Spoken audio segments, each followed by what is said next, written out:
Organizatorji tradicionalnega smučarskega tekmovanja za ženske smučarke so morali 54. Zlato lisico prestaviti v Kranjsko Goro, ker je nazadnje potekala pred 4 leti. Selitev celotnega tekmovanja je zapletena, a organizatorji tega ne počnejo prvič. Niso, zdaj bom rekel, izzivi so te, da se pač selitev, ki je pač jasno kadrovsko, se je treba dogovoriti, skupaj sodelujemo z organizacijskim odborom Pokala Vitranc in zaenkrat to zelo dobro funkcionira.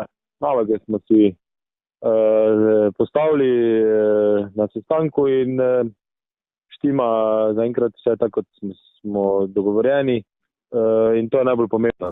Tekmovalni pogoji na drugem koncu Slovenije so ženskim smučarkam naklonjeni veliko bolj kot v Mariboru.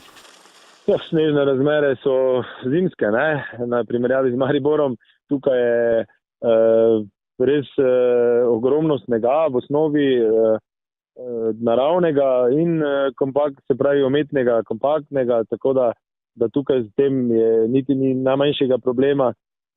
Drugo, temperature so tukaj bile do danes, do zdaj še vedno zimske, noči so hladne, -6, -7. Tako da tudi čez dan ni pretoplo, tako da je teren v vrhunskem stanju in bilo možnost tudi ga narediti takšnega, kot je v tem trenutku. In tako da v bistvu je tukaj vse pripravljeno. Vemo, da je to zimski šport in v Kranjski Gori zima prevladuje. Kljub poškodovani Ilki Štuhec bo slovenske barve še zmeraj zastopala močna ekipa. Držali smo tekmo v Sloveniji, tekmovalke imajo dodatne možnosti, kajti te terene poznajo iz treningov in mislim, da bodo tudi to prednost znale izkoristiti.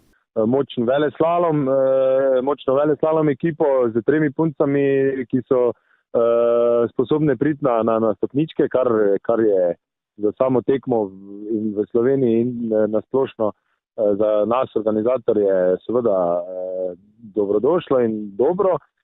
Tako da jaz ne vidim tukaj dobenega problema, kar se tiče, da ne bi bili motivirani ali pa gledalci, da ne bi prišli, ker verjamem, da si punce to želijo, da je čim več podpore v cilju.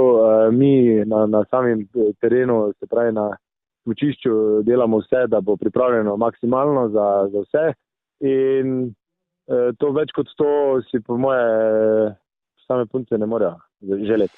Datum izvedbe Zlate lisice kljub spremembi lokacije ostaja nespremenjen. V soboto 6. januarja bo na sporedu veleslalom, v nedeljo 7. januarja pa slalom.